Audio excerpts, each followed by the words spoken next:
Vamos a continuar con la aventura de Beremis Amir. Listo. Entonces, Beremis Amir es nuestro calculista, es nuestro eximio algebrista. Es el hombre que calculaba. En nuestra aventura anterior, Beremis Amir resolvió un pleito entre tres hermanos,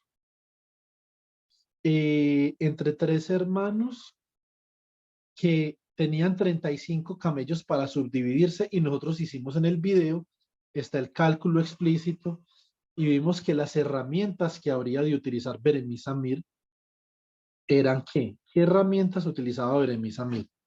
Las herramientas de Beremis Amir fueron el mínimo común múltiplo y la suma de fraccionarios. Es algo bastante sencillo para que ustedes vean el video, los que no han estado. Vamos a ver en la siguiente aventura, Beremis Amir. Entonces dice, de nuestro encuentro con un rico jeque, malherido y hambriento, la propuesta que nos hizo sobre los 8 panes que llevábamos y cómo se resolvió. De manera imprevista, el reparto equitativo de las 8 monedas que recibimos en pago. Las 3 divisiones de Beremis, la división simple, la división cierta y la división perfecta, elogio que un ilustre visir dirigió al hombre que calculaba. 3 días después, nos acercamos a la ruina de una pequeña aldea denominada Sipar, cuando encontramos caído en el camino a un pobre viajero, con las ropas desgarradas y al parecer gravemente herido. Su estado era lamentable. Acudimos en socorro del infeliz, y él nos narró luego sus desventuras. Se llamaba Salem Nasair, y era uno de los más ricos mercaderes de Bagdad.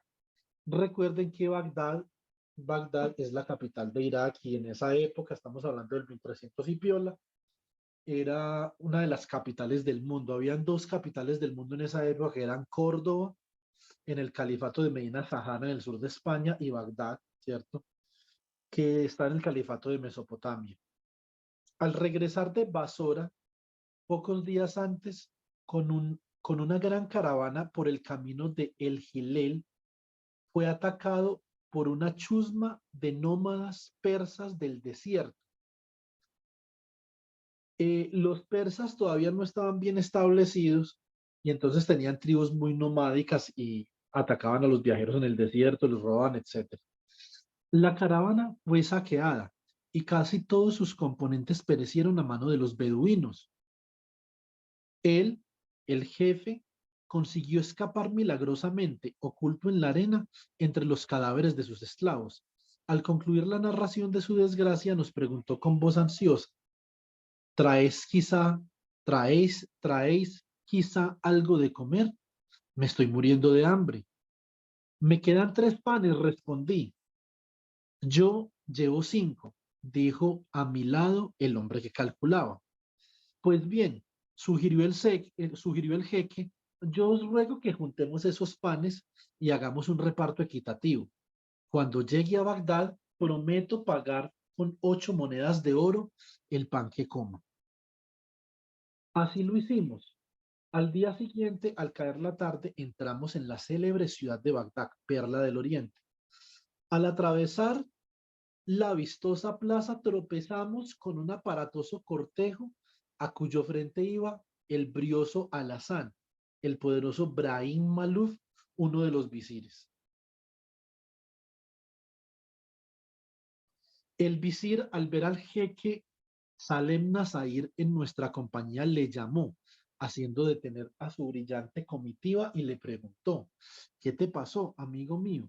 ¿Cómo es que llegas a Bagdad con las ropas destrozadas y en compañía de estos 2 desconocidos? El desventurado jeque relató minuciosamente al poderoso ministro todo lo que le había ocurrido en el camino, haciendo los mayores elogios de nosotros. Paga inmediatamente a estos 2 forasteros, le ordenó el gran visir. Y sacando de su bolsa 8 monedas de oro, se las dio a Salem Nasair, diciendo: te llevaré ahora mismo al palacio, pues el defensor de los creyentes deseará sin duda ser informado de la nueva afrenta que los bandidos y beduinos le han infligido al atacar a nuestros amigos y saquear una de nuestras caravanas en territorio del califa. El rico Salem Nasair nos dijo entonces: os dejo, amigos míos. Quiero, sin embargo, repetiros mi agradecimiento por el gran auxilio que me habéis prestado, y para cumplir la palabra dada, os pagaré lo que tan generosamente disteis. Y dirigiéndose al hombre que calculaba, le dijo: recibirás 5 monedas por los 5 panes. Y volviéndose a mí, añadió: y tú, oh Bagdalí, recibirás 3 monedas por los 3 panes. Mas con gran sorpresa mía, el calculador objetó respetuoso: perdón, oh jeque, la división hecha de ese modo puede ser muy sencilla, pero no es matemáticamente cierta. Si yo entregué 5 panes, he de recibir 7 monedas. Mi compañero Bagdalí, que dio 3 panes, debe de recibir una sola moneda. Bueno, volvamos a prender la cámara un segundo. ¿Ustedes por qué creen que el calculista está haciendo ese reclamo? No vamos a ver más allá del libro, simplemente vamos a pensar.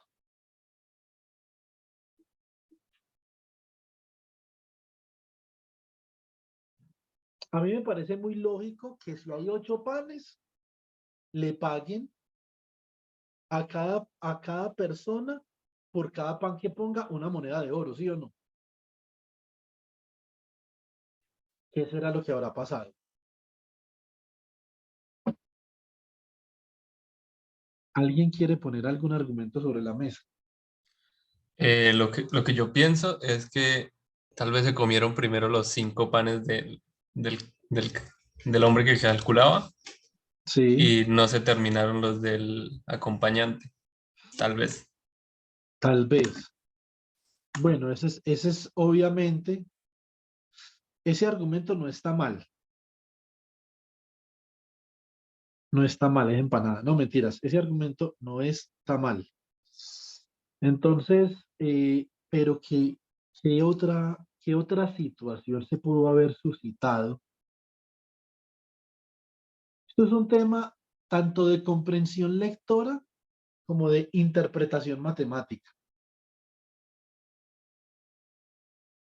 ¿Qué será que sucedió?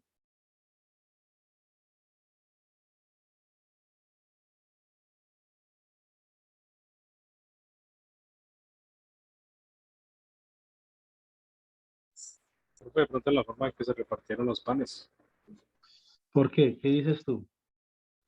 Pues digamos que una, pues cualquiera de los tres puede haber sacado más de los panes del hombre que calculaba o del Bagdalí, si mal no estoy. Y pues de cierta manera no fue equitativo, por así decirlo.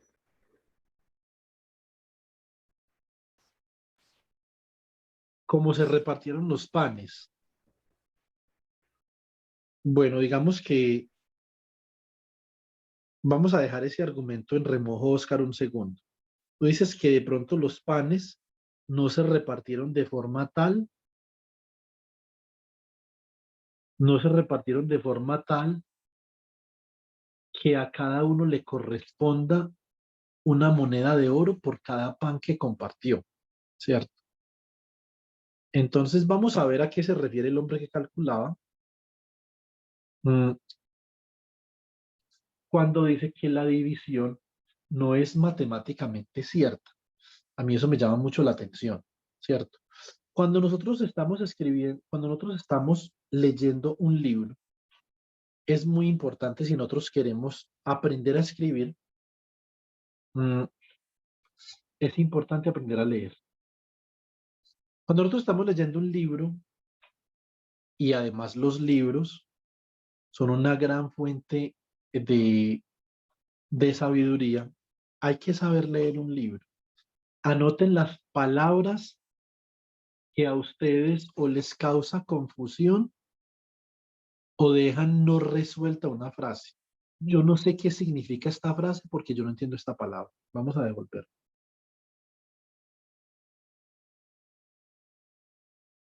Muy bien. Vamos a ver qué dicen. Por el nombre de Mahoma intervino el visir Ibrahim, interesado vivamente por el caso. Cómo va a justificar este extranjero tan disparatado reparto? Si contribuiste con 5 panes, ¿por qué exiges 7 monedas? Si tu amigo contribuyó con 3 panes, ¿por qué afirmas que él debe recibir solo una moneda? El hombre que calculaba se acercó al prestigioso ministro y habló así. Voy a demostraros, oh visir, que la división de las 8 monedas por mi propuesta es matemáticamente cierta. Cuando durante el viaje teníamos hambre, yo sacaba un pan de la caja en que estaban guardados, lo dividía en 3 pedazos y cada uno de nosotros comía uno. Si yo aporté 15 panes, aporté por consiguiente 15 pedazos. ¿No es verdad? Si mi compañero aportó 3 panes, contribuyó con 9 pedazos. Hubo así un total de 24 pedazos, correspondiendo por tanto 8 pedazos a cada uno. De los 15 pedazos que aporté, comí 8. Entonces aquí estamos viendo cómo entre David y Esteban pudieron haber hecho una construcción especulativa de lo que iba a pasar.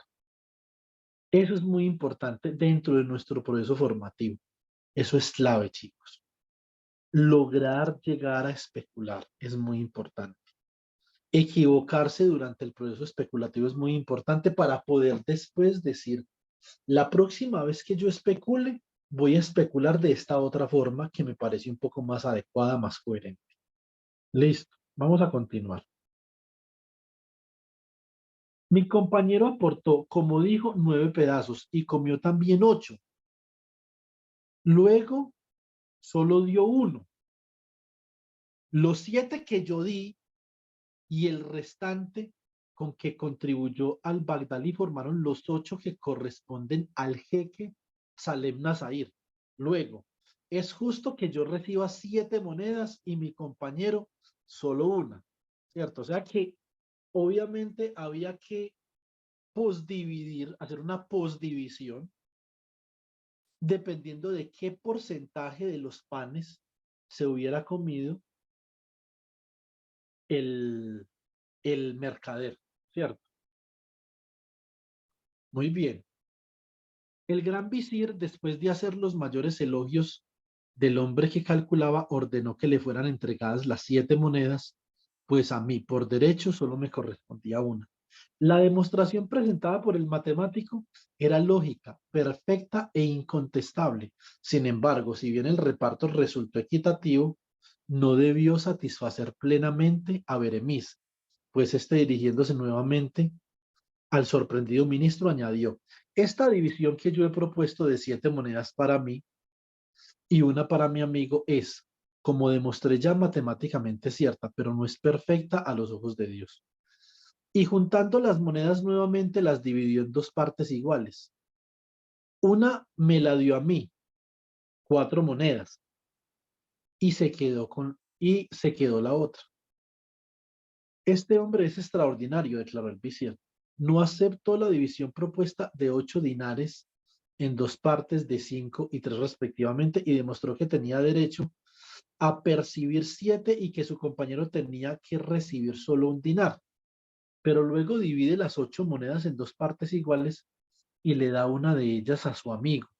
Y añadió con entusiasmo: Mag Alá, este joven, aparte de parecerme un sabio y habilísimo en los cálculos de aritmética, es bueno para el amigo y generoso para el compañero.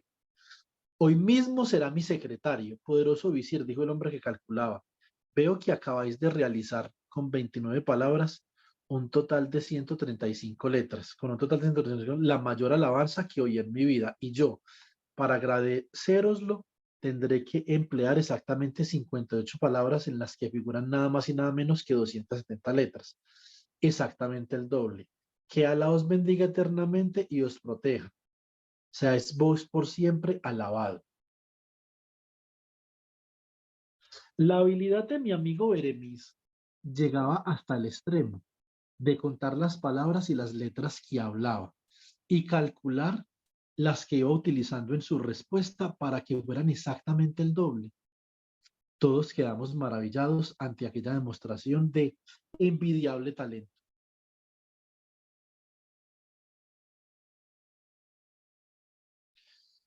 Este fue el capítulo 4. ¿Qué les pareció?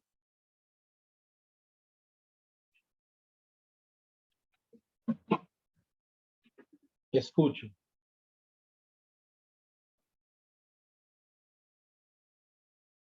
Pues, profe, astuto de la manera en que calculada llegó a esa conclusión y también sorprendente que, pues, digamos, en un principio yo lo tomé como si fuera una especie de timo de parte del hombre que calculaba hacia el compañero, pero pues ya después del razonamiento que tuvo y sobre todo la aceptación que hubo por parte del visir y demás involucrados, pues tuvo, tuvo bastante impacto y pues fue un razonamiento correcto.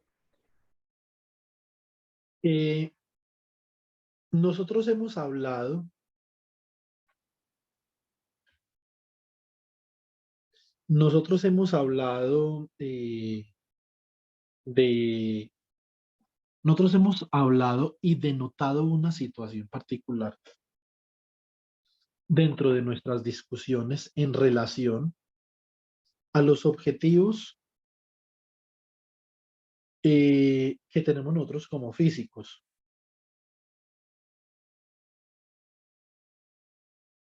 Mm, hay algo de lo que, digamos que hay algo que yo me he preocupado mucho porque ustedes adquieran, les he insistido, eh, les he animado a que siempre piensen de esa forma. ¿Qué será eso a lo que yo les he animado siempre?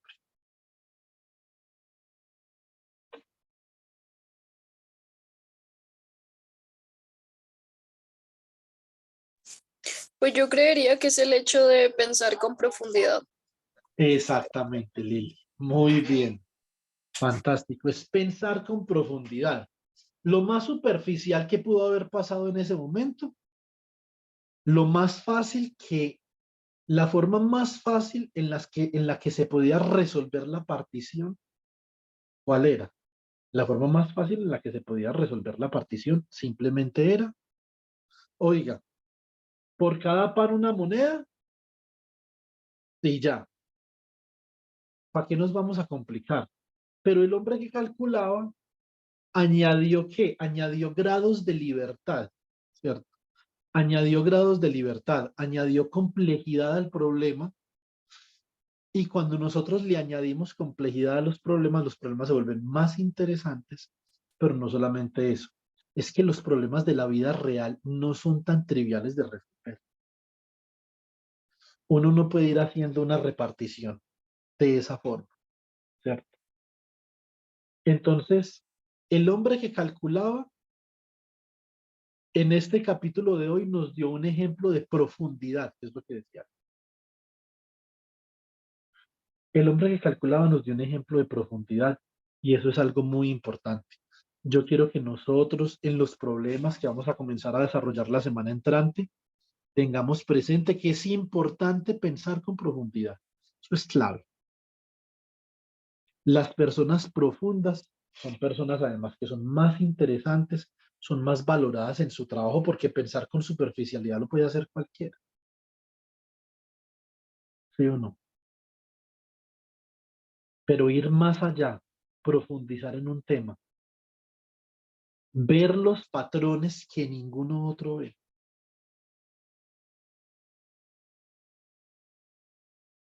Entonces, por ejemplo, yo he notado en las cámaras de ustedes algunos patrones, ¿cierto? que son importantes. Como yo ayer noté que Cristian Camilo estaba acostado y le dije que por favor optara por tener una postura mucho más adecuada para participar del taller, ¿sí o no? Entonces Lili tiene una decoración navideña en la parte de atrás, ¿cierto? Yo Alejo, ¿bien o no? Espera, ya. Entonces ahí apareció el primo de Lili, que es un chico muy interesante, muy inteligente. Hay algunos patrones, eso es observación, la capacidad que nosotros tenemos para observar. Yo les voy a pasar a ustedes unos ejercicios y vamos a mirar a ver ustedes qué tan buenos son observando. Si de pronto no somos tan observadores, lo que vamos a hacer es que vamos a mirar cómo hacemos para agudizar el sentido de observación. Y cuando nosotros agudizamos el sentido de observación, lo que nosotros podemos hacer es que nos vamos a volver más profundos. Vamos a analizar todo con más profundidad, ¿cierto? Pues una Entonces, cosa, ¿me puedo repetir cuál sentido era? observación, Ah, agudizar vale. el sentido de la observación, ser mejores observadores, Ah, vale, ¿cierto? pero no lo hice en el sentido de la vista, ¿verdad? No, no, no. Observación de Vale, los detalles, ser más detallista, ¿sí o no? entiendo, entiendo. Entonces, ser más detallista. Entonces, yo, por ejemplo, he visto que tú has tapado la cámara 3 veces el día de hoy, ¿sí o no? Entonces, lo que yo me pregunto es esas 3 veces que tú has tapado la cámara, Cristian Camilo, ¿qué será lo Sí, que señor. estás haciendo que estás No, tapando la pues, cámara? No estoy antes, diciendo, pues, no comiendo unas quiero, juguitas pasas. ya, no quiero saber qué estabas haciendo, simplemente te estoy diciendo que lo observé como un detalle. Yo soy detallista, ¿cierto? Entonces, yo soy una persona detallista. Vale, Y vale, vale. mm, hay detalles, a nosotros los físicos nos gustan los detalles. Los detalles son importantes. Entonces, si por ejemplo yo les doy a ustedes una sopa de letras y les digo, encuentren el nombre de uno de sus compañeros en esa sopa de letras. Puede estar en forma de nombre, puede estar en forma de seudónimo, puede estar en forma de apodo. Eso requiere una habilidad de observación para poder ser profundo. Nosotros no podemos alcanzar una profundidad analizando y resolviendo problemas como el hombre que calculaba si primero no somos buenos observadores. Necesitamos ser primero buenos observadores. ¿Sí me explico? Sí, señor. Una vez nosotros somos buenos observadores,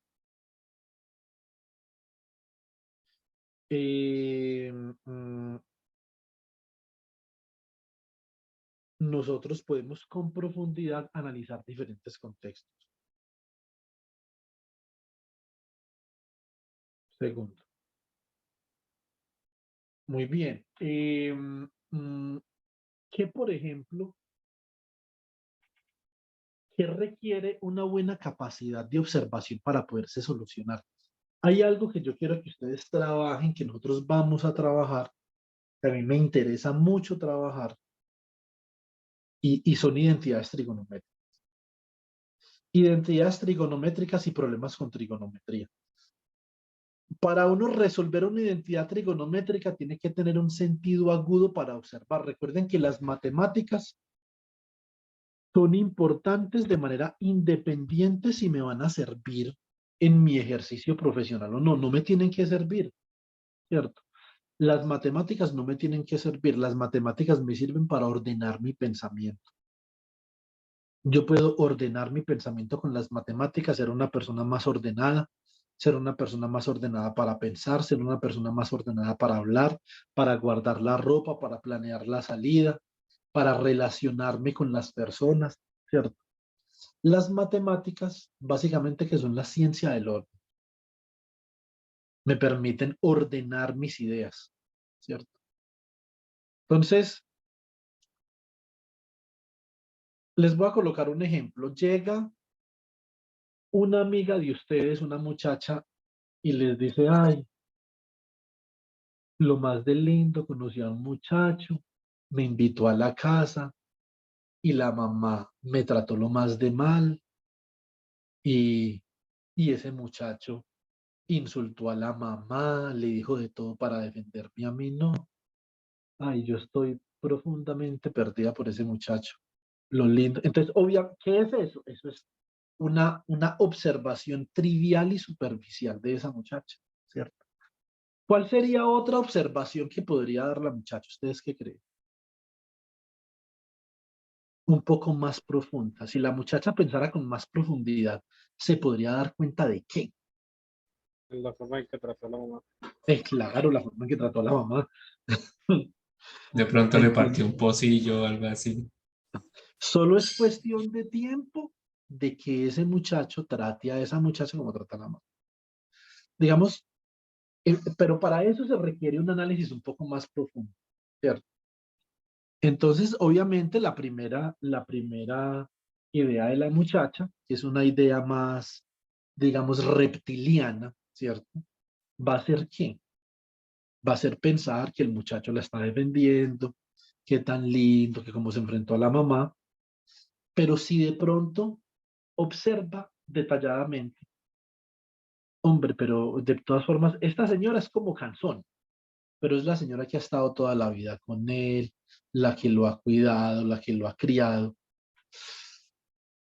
Y si trata así a la persona que lo crió y que le dio la vida, entonces yo creo que la cosa está como complicada, ¿cierto?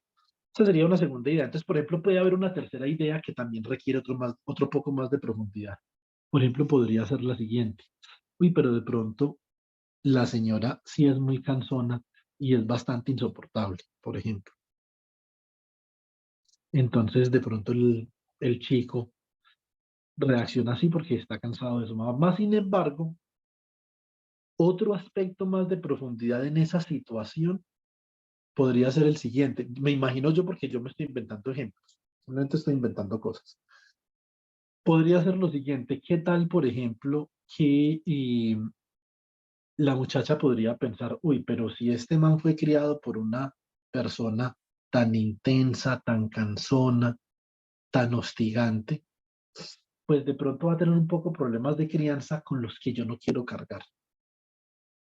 Entonces, más bien me alejo lentamente de este chico. Le agradezco por haberme defendido de su hostigante familiar, pero entonces me alejo porque yo no quiero terminar o yo no quiero compartir horas y momentos con alguien que ha tenido tantos problemas de crianza, ¿cierto? Entonces, eso requiere un escalafón más de profundidad. Y ustedes a los problemas, sobre todo los problemas en los que se involucran seres humanos, les pueden sacar todos los escalones de profundidad que ustedes quieran, todas las aristas posibles. Y entre ustedes piensen con más profundidad, se van a dar cuenta que a los problemas les salen más manos, salen más aristas. Si el hombre que calculaba hubiera querido ponerle más pereque a la repartición de las monedas, se lo hubiera puesto. Entonces hay que mirar a ver cuáles de esos aspectos de profundidad de los problemas son relevantes o no son relevantes, ¿cierto? Entonces, ¿qué tan relevante hubiera sido decir, por ejemplo, pero son 7 monedas y una para él? Ahora lo que yo voy a considerar es qué tanto disfrutó el mercader del pan que se comió. Uno es un disfrute del 100% y 0 es que no los disfrutó. Entonces vamos a multiplicar esas 8 monedas que nos va a pagar el mercader por un número entre 0 y 1, dependiendo de qué tanto haya disfrutado el pan, ¿cierto? Y ustedes le pueden seguir poniendo pereque a todo infinitamente. Entonces, obviamente, la profundidad es buena cuando nos ayuda a entender los aspectos relevantes de un problema, ¿cierto? No a ponerle pereque a las cosas. Entonces, ¿por qué les digo esto? Porque, por ejemplo, ustedes pueden pensar, profe, ¿y por qué nosotros nos vamos a complicar la vida añadiéndole profundidad a temas que no la requieren, ¿cierto? Ustedes tienen toda la razón. Es bueno ser simple, pero no el más simple, pero es bueno ser simple. Y la simpleza tiene que estar relacionada con los aspectos relevantes que uno puede aprender de un problema. Entonces eso es importante. Entonces nosotros no le vamos a añadir profundidad a los problemas porque sí. Le añadimos profundidad porque esa profundidad nos permite extraer información útil que nos ayudará a tomar una decisión. Por eso es que le añadimos profundidad a los problemas. No le añadimos profundidad a los problemas simplemente porque sí. ¿Cierto, Alejo? Entonces, no le añadimos profundidad a los problemas simplemente porque sí. Le añadimos profundidad a los problemas porque vamos a obtener información útil y analizarlos con profundidad. Si no es mejor dejarlo al punto más simple posible. Les voy a colocar un ejemplo. Yo quiero estudiar un átomo, ¿cierto? ¿Qué es lo más fácil que yo puedo considerar? Yo puedo considerar que el núcleo está formado por un protón y que hay un electrón que está orbitando alrededor del núcleo, ¿cierto? Yo le quiero añadir un grado de complejidad para ser más profundo. Entonces voy a considerar que el electrón está orbitando de manera ondulatoria el núcleo, ¿cierto? Y de ahí en adelante yo le puedo añadir algunos aspectos de complejidad al modelo del átomo, pero que me van a permitir extraer información útil, ¿cierto? Yo también podría decir, vamos a suponer ahora que el átomo no es una esfera, sino que es una taza para tomar agua panela, ¿cierto? Entonces, obviamente eso es un rompimiento de simetría, hay una complejidad asociada, pueden pasar cosas muy interesantes, pero no creo que eso nos vaya a ayudar particularmente en la solución de ningún problema práctico. Entonces, la profundidad es importante cuando nosotros podemos ser prácticos con la profundidad. Si no, no es añadir complejidad, sino añadir complicaciones. Y el hombre que calculaba, lo que hizo fue añadir complejidad para poder resolver un problema de manera brillante donde todos los querellantes quedaran contentos. Ese era el objetivo. ¿Cómo sé yo entonces cuando algo es relevante y cuando no? Porque yo conozco el objetivo de las cosas. Para nuestra próxima sesión, entonces, les voy a mostrar, vamos a continuar con el capítulo 5. Listo. En nuestra próxima sesión del lunes a las 11 de la mañana, continuamos con el capítulo 5 y decimos de los prodigiosos cálculos efectuados por Beremis Amir, camino de la hostería, el anade dorado, para determinar el número exacto de palabras pronunciadas en el transcurso de nuestro viaje y cuál es el promedio de las pronunciadas por minuto, donde el hombre que calculaba resuelve un problema y queda establecida la deuda de un joyero. Segundo.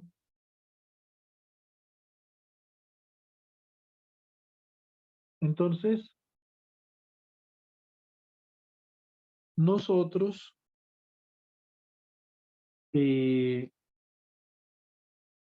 nos vamos a ocupar de esa situación en nuestra próxima sesión.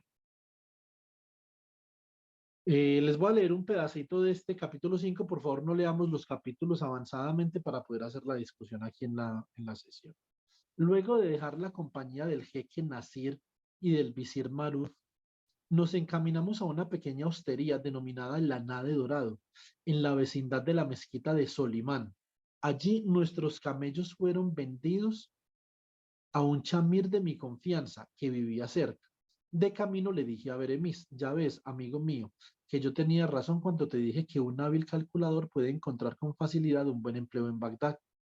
En cuanto llegaste te pidieron que aceptaras el cargo de secretario de un visir. No tendrás que volver a la aldea de Hol, peñascosa y triste. Aunque aquí prospere y me enriquezca, me respondió el calculador, quiero volver más tarde a Persia para ver de nuevo mi terruño. Ingrato es quien se olvida de la patria y de los amigos de la infancia cuando haya la felicidad y se asienta en el oasis de la prosperidad y la fortuna. Y añadió tomándome del brazo, hemos viajado juntos durante 8 días exactamente. Durante este tiempo, para aclarar dudas e indagar sobre las cosas que me interesaban, pronuncié exactamente 414.720 palabras. Como en 8 días hay 11.520 minutos, como en 11 días hay 11.520 minutos, puede deducirse que durante la jornada pronuncié una media de 36 palabras por minuto. Esto es 2.160 por hora. Esos números demuestran que hablé poco, fui discreto y no te hice perder tiempo oyendo discursos estériles. El hombre taciturno, excesivamente callado, se convierte en un ser desagradable, pero los que hablan sin parar irritan y aburren a sus oyentes. Tenemos pues que evitar las palabras inútiles, pero sin caer en el laconismo exagerado, incompatible con la delicadeza, y a tal respecto podré narrar un caso muy curioso. Y tras una breve pausa, el calculador me contó lo siguiente. Había en Teherán, en Persia, un viejo mercader que tenía 3 hijos. Un día el mercader llamó a los jóvenes y les dijo, el que sea capaz de pasar un día sin pronunciar una palabra inútil, recibirá de mí un premio de 23 timones. Al caer de la noche, los 3 hijos fueron a presentarse ante el anciano. Dijo el primero, evité hoy, oh Padre mío, toda palabra inútil. Espero pues haber merecido, según tu promesa, el premio ofrecido. El premio, como recordarás sin duda, asciende a 23 timones. El segundo se acercó al viejo, le besó las manos y se limitó a decir, buenas noches, padre. El más joven no dijo una palabra. Se acercó al viejo y le tendió la mano para recibir el premio. El mercader, al observar la actitud de los 3 muchachos, habló así. El primero, al presentarse ante mí, fatigó mi intención con varias palabras inútiles. El tercero se mostró exageradamente lacónico. El premio corresponde pues al segundo, que fue discreto, sin verbosidad y sencillo, sin afectación. Y Beremis, al concluir, me preguntó, ¿no crees que el viejo mercader obró con justicia al juzgar a los 3 hijos? Nada respondí, creí mejor no discutir el caso de los 23 timones con aquel hombre prodigioso que todo lo reducía a números, calculaba promedios y resolvía problemas. Momentos después llegamos al albergue del Anade Dorado. El dueño de la hostería se llamaba Salim y había sido empleado de mi padre. Al verme gritó risueño, Alá sobre ti, pequeño. Espero tus órdenes ahora y siempre. Le dije que necesitaba un cuarto para mí y para mi amigo Beremis Samir, el calculador secretario del visir Maluf. ¿Este hombre es calculador?, preguntó el viejo Salim. Pues llega en el momento justo para sacarme de un apuro. Acabo de tener una discusión con un vendedor de joyas. Discutimos largo tiempo y de nuestra discusión resultó al fin un problema que no sabemos resolver. Informadas de que había llegado a la hostería un gran calculador, varias personas se acercaron curiosas. El vendedor de joyas fue llamado y declaró hallarse interesadísimo en la resolución de tal problema. ¿Cuál es finalmente el origen de la deuda?, preguntó Beremis. El viejo Salim contestó, ese hombre, y señaló el joyero, vino de Siria para vender joyas en Bagdad. Me prometió que pagaría por el hospedaje 20 dinares si vendía todas las joyas por 100 dinares. 20 dinares si vendía las joyas por 100 dinares y 35 dinares si las vendía por 200. Al cabo de varios días, tras andar de acá para allá, acabó vendiéndolas todas por 140 dinares. ¿Cuánto debe pagar de acuerdo con nuestro trato por el hospedaje? 24 dinares y medio. Es lógico, replicó el sirio. Si vendiéndolas en 200 tenía que pagar 35, al venderlas en 140, he de pagar 24 y medio. Y quiero demostrártelo. Si al venderlas en 200 dinares había que pagarte 35, de haberlas vendido en 20, 10 veces menos, es lógico, es que solo te hubiera pagado 3 dinares y medio. Mas como bien sabes, las he vendido por 140 dinares. Veámoslas cuentas. ¿Cuántas veces 140 contiene a 20? Creo que 7.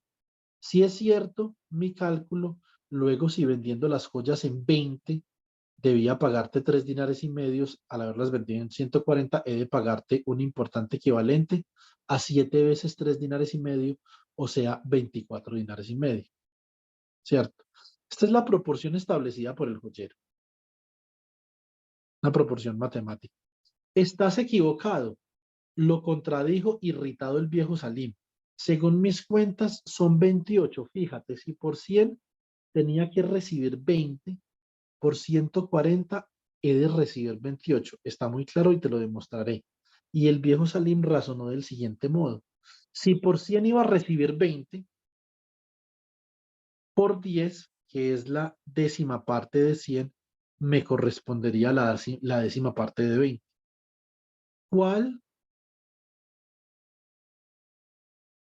es la décima parte de 20? La décima parte de 20 es 2. Luego, por 10 tendría que recibir 2. ¿Cuántos 10 contiene 140? El 140 contiene 14 veces 10. Luego, para 140 debo de recibir 14 veces 2, que es igual a 28, como ya dije anteriormente. Esta es la proporción establecida por el viejo Salim, ¿cierto? Y el viejo Salim, después de todos aquellos cálculos, exclamó enérgico: he de recibir 28. Esta es la cuenta correcta. Calma, amigos míos. Interrumpió el calculador. Hay que aclarar las deudas con serenidad y mansedumbre.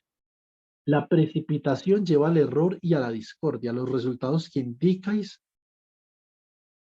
están equivocados, como probaré a continuación. Y expuso el siguiente razonamiento. Lo que yo les propongo hacer es lo siguiente. Les voy a hacer la siguiente propuesta para el día lunes. Ustedes van a estudiar la propuesta de Salim y la propuesta del sirio joyero. Las van a estudiar con profundidad, con profundidad. Y el lunes vamos a compartir el análisis que ustedes han hecho. Cada uno hace un análisis y ustedes me van a decir, yo estoy de acuerdo con Salim o estoy de acuerdo con el joyero. Y deben de justificar, que esa es otra parte del proceso de generación de conocimiento. Profesor, una cosa, Dime, Cristian. es que, ¿cómo se dice? Eh, es que, ejemplo, yo ya sé que no voy a estar de acuerdo con el proceso de ninguno de los dos. Pero tienes, o sí, está bien que